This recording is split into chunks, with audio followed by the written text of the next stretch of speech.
everyone. Thanks for joining us on Chicago Tonight. I'm Brandis Friedman. Here's what we're looking at. CPD, sometimes they escape accountability. How much are taxpayers spending to settle lawsuits alleging police misconduct from protests in 2020? Plus, protesters blocking roadways could be charged with a felony. What you should know about a proposed bill. 3, 2, 1, go!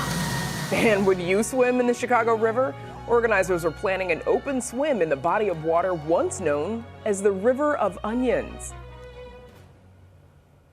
But now to some of today's top stories. Mayor Brandon Johnson is defending his plans to cancel the city's ShotSpotter contract. This despite the gunshot detection technology alerting Chicago police to the scene of a shooting that killed one of their own over the weekend. 30-year-old officer Luis Huesca was found fatally shot as he returned to his Gage Park home after a shift early Sunday morning. He'd been on the force for 6 years. The mayor today faced renewed questions about his plans to cancel the ShotSpotter contract. Our police department has the tools that it needs to help us build a better, stronger, safer Chicago. And as I've said repeatedly, it can't be policing alone. That's a failed strategy. That is what previous administrations have relied upon. We continue to rely too much on policing to address community safety as a whole. Travelers at O'Hare will notice more construction after officials broke ground today on a $300 million improvement project for the aging airport. The Terminal 3 improvements will include the latest technology, provide enhanced energy efficiencies, and reduced emissions. The improvements will have real impacts on the people who will travel in and out of Chicago and the greater Chicago communities. The project, named Elevate T3, will upgrade customer amenities, improve security screening, and expand accessibility for passengers with disabilities in Terminal 3. Part of the project is financed through a $90 million federal grant. The rest of the upgrades are paid for with previously allocated federal funds, airline rates and charges. Elevate T3 is expected to be completed in the summer of 2027. Neighbors in the south suburbs will find it more convenient to dispose of some household hazardous waste once the county opens a new $4.6 million recycling center. The new household waste facility will sit next to the Charm Center, or Center for Hard to Recycle Materials, that opened on Earth Day a year ago, seen here. The new permanent drop-off location will receive electronics, clothing, and textiles, along with rechargeable batteries, oil-based paints, and so much more. The facility is projected to open in 2025. Up next, ongoing lawsuits alleging police misconduct and their burden on taxpayers. WTTW News investigates right after this. Chicago Tonight is made possible in part by the Alexandra and John Nichols family, the Jim and Kay Mabey family, the Polk Brothers Foundation, and the support of these donors.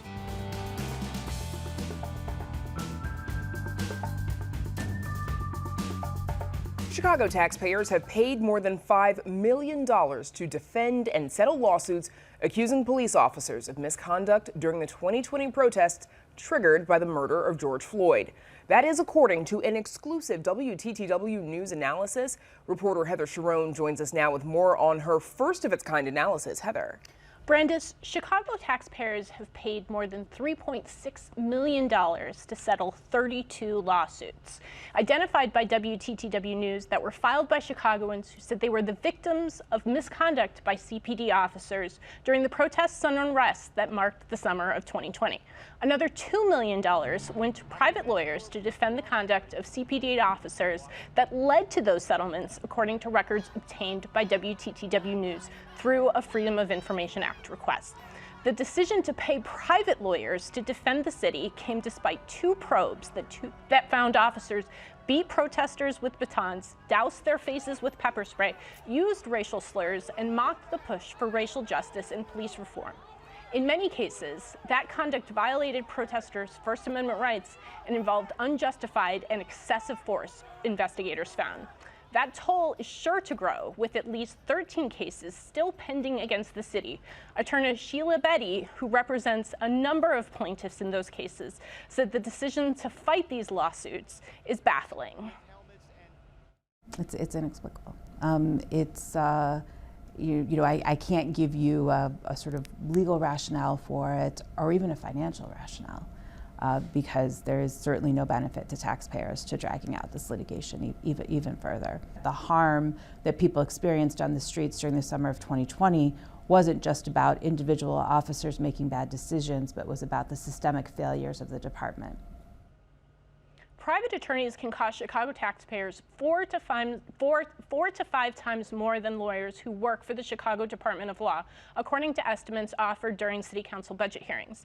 A spokesperson for the Law Department declined to answer specific questions about why they decided to hire private attorneys, citing attorney-client privilege.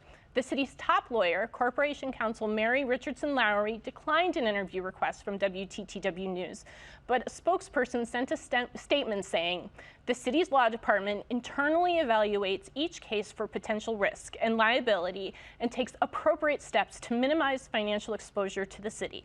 In some cases, we conclude that it is in the best interest of the city to use internal lawyers, and in other cases, we retain outside counsel." Among the federal lawsuits still pending against the city nearly 4 years later is the one filed by Miracle Boyd. While protesting the presence of a statue of Christopher Columbus in Grant Park, Boyd was filming an arrest when an officer knocked her phone out of her hand, sending it into her face and knocking out her front tooth and part of another tooth. The pictures of a bloody Boyd went viral, adding to the outrage over the way CPD officers responded to the protests. An investigation by the Civilian Office of Police Accountability found that the officer used excessive force against the teen and then lied about what happened. He resigned soon after investigators asked the city's top cop to fire him. For Boyd, what happened nearly 4 years ago was a defining moment of her life. So I think it messed me up mentally for a long time. But today I can watch the video and just like brush it off my shoulder as if like I just have to get over it, because things happen like this. And you know, CPD sometimes they escape accountability. This is what happens. This is what we see. This is what's been happening. So it wasn't a shock. Even though the agency charged with investigating police misconduct found that the officer who struck Boyd acted inappropriately, the city has paid more than $42,500 in legal fees to 2 law firms to defend the lawsuit filed by Boyd, according to records obtained by WTTW News. Brandis, the city's ability to police large-scale protests is facing renewed scrutiny as everyone prepares for the Democratic National Conventions, and lawyers and police reform advocates says the city's inability or reluctance to settle these lawsuits and learn the lessons of the summer of 2020 raises real questions about whether they're prepared for the summer of 2024. Sure is an interesting approach they are taking. Heather Sharon, thank you so much. Thanks, Brandis. And of course, you can read Heather's full story on our website. That's WTTW.com/news. Up next, a push to punish protesters who block major roadways.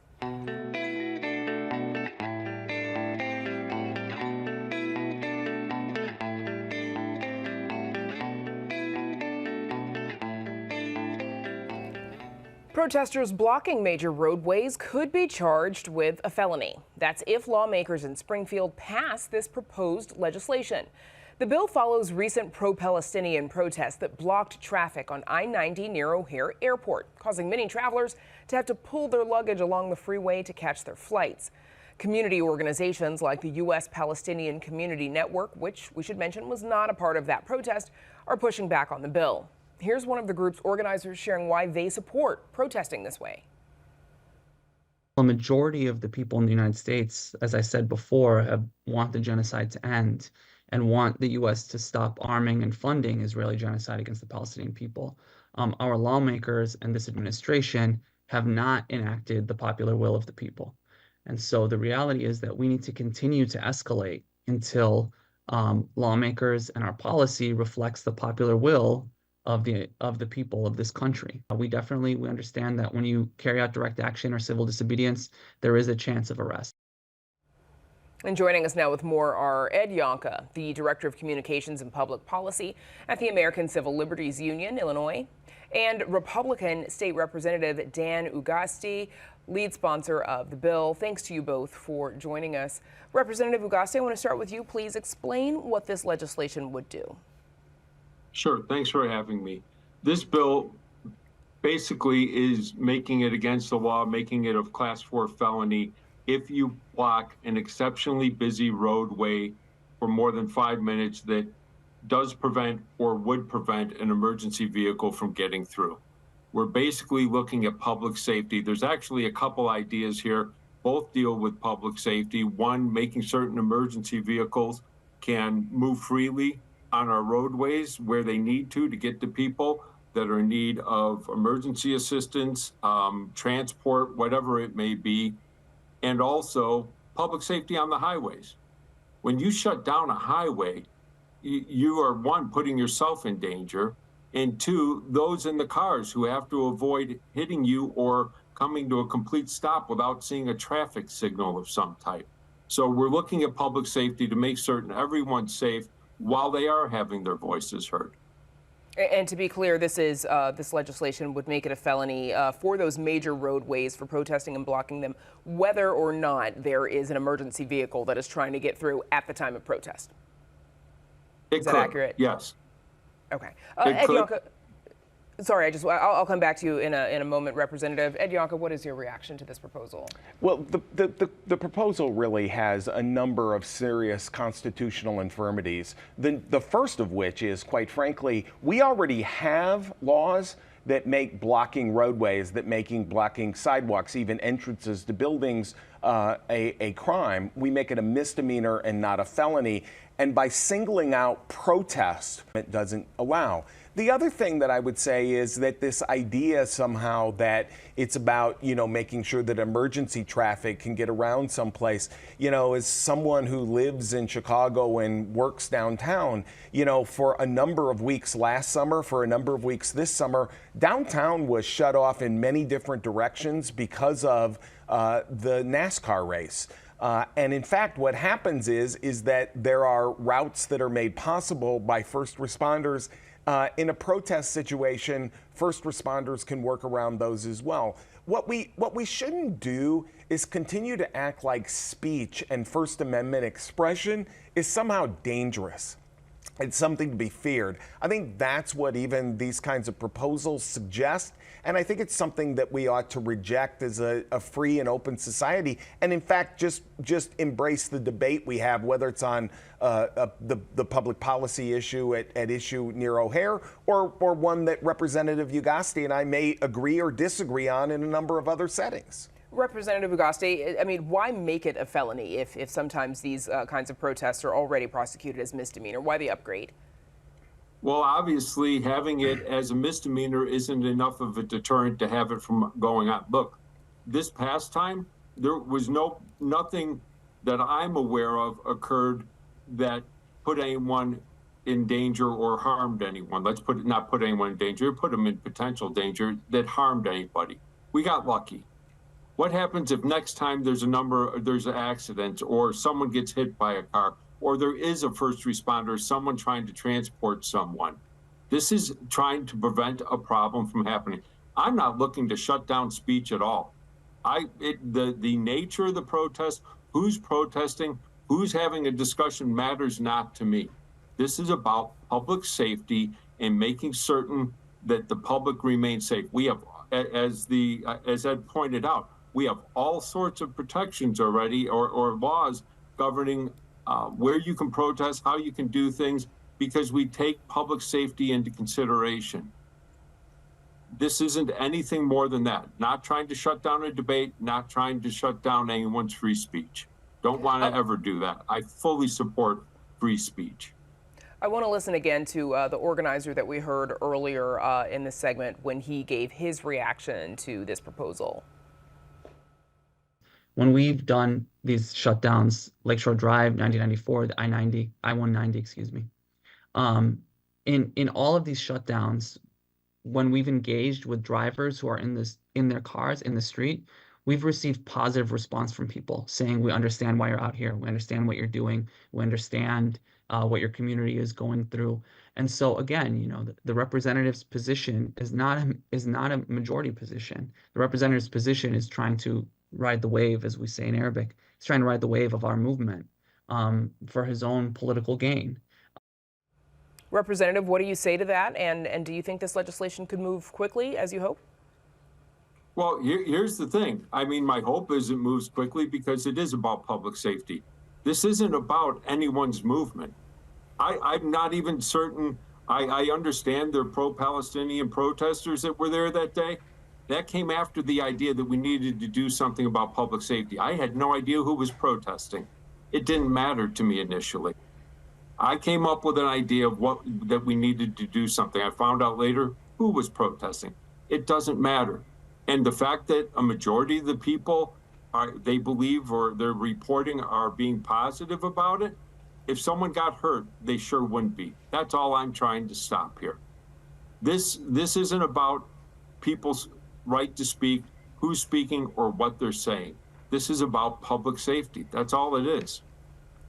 Ed Yonka, what if this is passed? What would be next? Well, I think we hope it wouldn't be passed, and if it were, I think it would be challenged quite quickly. But let me say a word about what the organizer said. You know, I respected what he said, but the fact is it doesn't matter if it's a popular position or not. We shouldn't be giving people a felony charge and have that felony charge carry with them the rest of their life for engaging in protests, and especially about, you know, important public policy matters. And it doesn't matter if they're in the majority or the minority. We ought to protect that free speech and we ought to embrace it. I think too often there is this conversation about speech these days that makes protests seem dangerous and suggests that somehow we have to balance public safety and free speech. I don't believe that's true. I think we can have both, and I think we're better off when we do. I'm sure we'll see a lot more protests in the summer of 2024. Yes. For now, we'll have to leave it there. Ed Yonka and State Representative Dan Ugasti, thanks to you both for joining us. Thank you. Thanks. Up next, swimming in the Chicago River. Is it safe? Stay with us.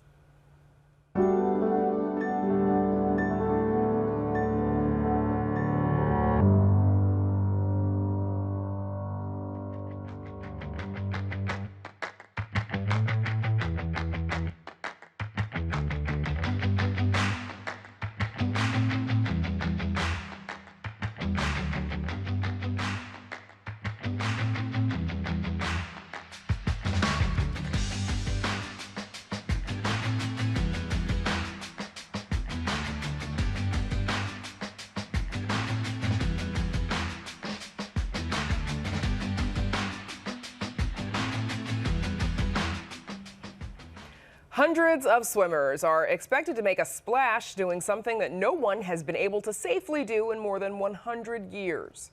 Swim in the Chicago River. While some advocates say the event is a demonstration of how the river's water quality has been improved, others are skeptical. Joining us now are Doug McConnell, the event organizer and founder and CEO of Along Swim, and Margaret Frisbee, Executive Director of Friends of the Chicago River. Thanks to you both for joining us. Thank you. Brandis, thank you. Of course. So, Doug, what inspired you to organize a swim in the Chicago River? We formed Along Swim, which is a nonprofit, and we use it to raise money for ALS research over at Northwestern's med school. And we, in addition to a bunch of long swims that I have done, we also host swims for other people, and saw the very creative use of urban swims around the world, and thought, boy, that looks a lot like the Chicago River. So starting 11 years ago, we have we've worked on this event, and it looks like it's coming to looks like it's coming true. So it's been in the works for 11 years, and obviously Along Swim, ALS being your acronym, same as for ALS, which is a very medical term that I won't bother to mess up right now. Doug, the Metropolitan Water Reclamation District, says that while water quality in the Chicago River has improved, there are still hazards. What can be done to mitigate those dangers, like boat traffic, the current? We're working under the auspices of the U.S. Coast Guard because the Chicago River is a federal waterway. And the Coast Guard has plans to close the river for the time of our event, which is going to be early on a Sunday morning in September. And make sure that there's no non-event traffic that's puttering by. In addition, there are sonar readings that are done of the underwater areas of the main stem of the river where we'll be swimming, and just to assure that there are no obstacles. Okay. Obviously, folks are reacting a lot online. Some with a little bit of humor. A few tweets or posts on the site formerly known as Twitter. Grumpy Dad said simply, "Yeah, no," and you don't see the GIF moving at the moment where the alligator's chasing the swimmer. Logan Delos says, "Only one way to make it safe," and he looks like he's going for a super deep water dive a long time ago. And the casual fan wrote, quote, "A list of recommended precautions before signing up: tetanus booster, hepatitis booster, practice swimming in deep water, caps, don't participate in this event."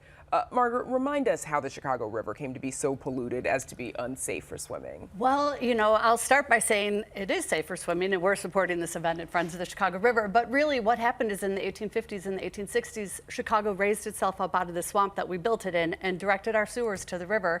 And then ultimately the water was so polluted, Lake Michigan was polluted from it, and we reversed the river so it flows backwards towards the Gulf of Mexico. How's it doing today? It's actually really great. The ambient water quality on your average day is good enough for swimming, and that is measured by the Metropolitan Water Reclamation District.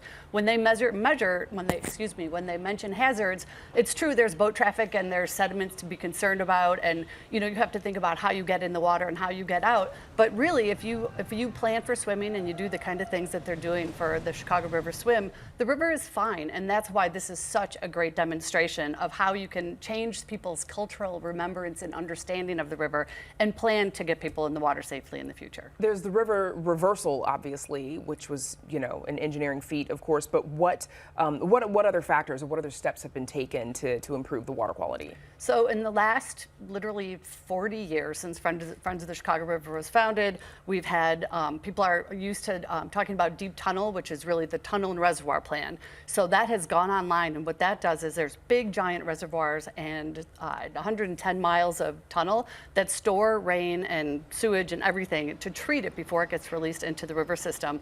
Since it was started in the 1970s, it is nearly complete. There's 11 billion gallons of storage. So when it rains, most of the sewage, all of the sewage and industrial it ends up all there. And what happens is it gets treated, slowly discharged, and only 10 or 11 outfalls that discharge the river have discharged in the last couple of years. So we know that that is really making a huge difference. 85% of all sewage that ended up in the river is now out.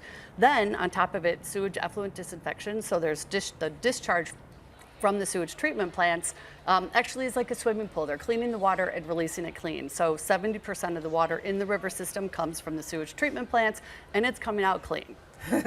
Okay, so it's much cleaner, and I thank you for that. So, Doug, there's a little bit of confusion, though, over the event status.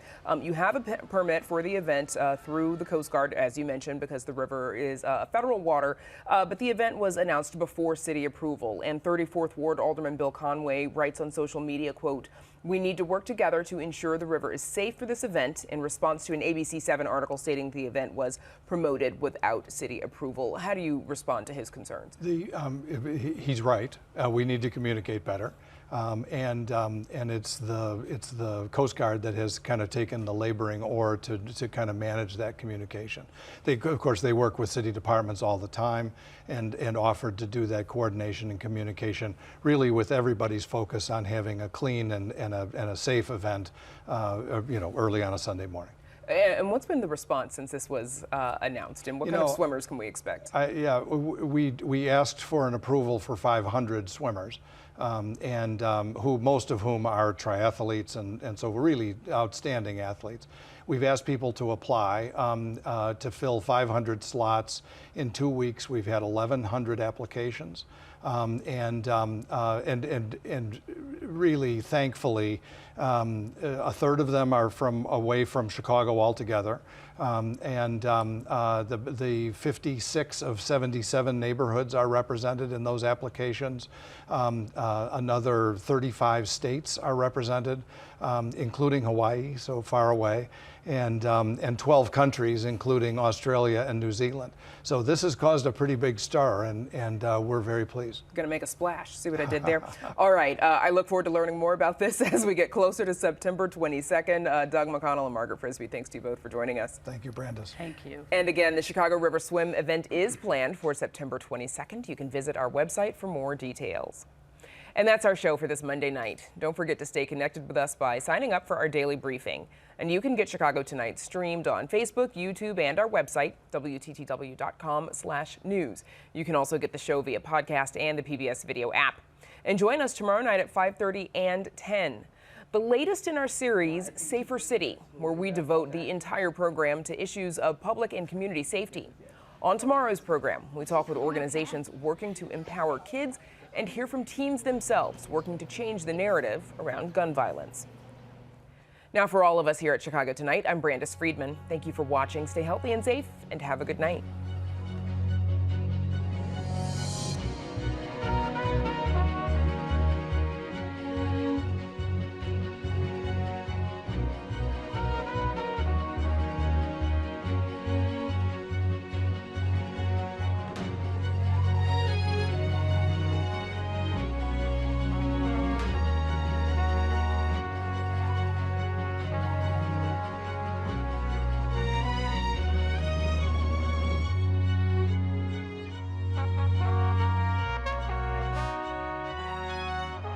Closed captioning is made possible by Robert A. Clifford and Clifford Law Offices, a Chicago personal injury and wrongful death firm that is proud to be a multilingual law firm that provides translators for a variety of languages.